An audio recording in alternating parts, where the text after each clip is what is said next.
আসসালামু আলাইকুম বন্ধুরা, তোমরা সবাই কেমন আছো? আশা করি আল্লাহর রহমতে অনেক ভালো আছো। আমি আল্লাহর রহমতে তোমাদের দোয়ায় অনেক ভালো আছি। তো বন্ধুরা, আজকে আমরা আসছি কাঁঠাল পাড়তে। এই যে আমার ছেলে কাঁঠাল গাছে উঠতেছে। এই ঘরের চালের উপর দিয়ে আসলে এই যে কাঁঠাল গাছটায় ওঠা হয়, কারণ গাছ দিয়ে ওঠা যায় না, মইটা ভালোভাবে বসে না। তো সেই জন্য ওইভাবেই কাঁঠাল পাড়া হয়। তোমাদেরকে দেখাই, দাঁড়াও গাছে কাঁঠালের পরিমাণ।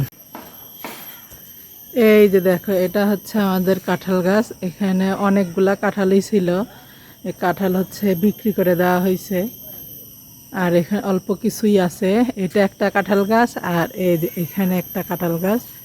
এই গাছে এবার মাশাআল্লাহ অনেক কাঁঠাল আসছে। এই কাঁঠালটা অনেক মজা। এই কাঁঠালটা হচ্ছে চাওলা চাওলা কোষ। এই কাঁঠালটা খেতে অনেক মজা লাগে। আর এটাও মজা, কিন্তু এটার একটু নরম কোষ। যারা নরম পছন্দ করে তারা এটা খাইতে পারবে, আর যাদের শক্ত পছন্দ তারা এটা খাইতে পারবে। তো আমার ছেলে এখন কাঁঠাল পাড়তেছে, দেখি কাঁঠাল কেমন বাতি হয়েছে। তো বন্ধুরা, এই যে অনেকগুলো কাঁঠাল পেরে নেওয়া হয়েছে, কারণ এগুলো সবগুলোই বাতি হয়ে গিয়েছে। আর কালারটা দেখছো কেমন হয়েছে কালারটা। তো পাকার আগে এই কাঁঠালটার হচ্ছে এরকম কালার হয়ে যায়, হলুদ হলুদ রং হয়ে যায়। তো এখানে রেখেছে কষগুলো পড়ে যাওয়ার জন্য, বোটাগুলো কেটে রাখছে, কারণ এগুলো ঘরে নিয়ে গেলে অনেক কষ পড়বে।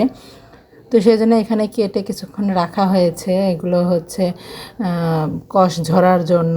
আর এগুলো সবগুলোই বিক্রি করে দেওয়া হবে, কারণ হচ্ছে আমরা কাঁঠাল তেমন পছন্দ করি না। আর চাওলা গাছের কাঁঠাল হলে আমরা একটা খেতে পারি 2-3 দিন ভরে, তাছাড়া হচ্ছে আমরা আসলে কাঁঠাল খেতে পারি না। তো আর অল্প কিছু আছে গাছে, তাও অল্প কিছু দেখা যাচ্ছে, কিন্তু আসলে এগুলো পারলে না অনেকগুলো হয়ে যাবে। আর এগুলো হচ্ছে বাতি হয় নাই, সেজন্য এগুলো রেখে দিয়েছে। আর যেগুলো বাতি হয়েছে সেগুলো পাড়া শেষ। আর কাঁঠাল আমরা সবসময়ই হচ্ছে এরকম, এই গাছটা অনেক কাঁঠাল আসে, আর এগুলো হচ্ছে আমরা মানুষকে দিয়ে দেই। তো এবার হচ্ছে ভাবছি যে বিক্রি করব। তো দেখেন আমার এই কাঁঠালটার কি অবস্থা, কে যেন কোপ দিছে, অনেক আহত ছিল। কয়েকদিন আইসিইউতেও রেখেছিলাম, তারপরে এখন একটু সুস্থ হয়েছে, তারপরে বাসায় এনেছি। তো এই যে আমরা চলে যাচ্ছে এই যে এই টিনের ঘরটা, এই টিনের ঘরটার মধ্যে সবগুলো কাঁঠাল এনে রাখা হবে। তো আমার ছেলে হচ্ছে এখানে আবার একটা বেড পারতেছে কাঁঠালদের জন্য, খালি পাকায় রাখবে না।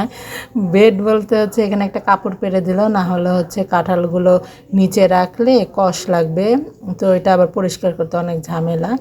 তো সেজন্য একটা কাপড় পেরেছে, কাপড়ের মধ্যে সবগুলো কাঁঠাল এনে রাখবে, তারপরে কষ ছেড়ে গেলে সব কালকে যাবে বিক্রি।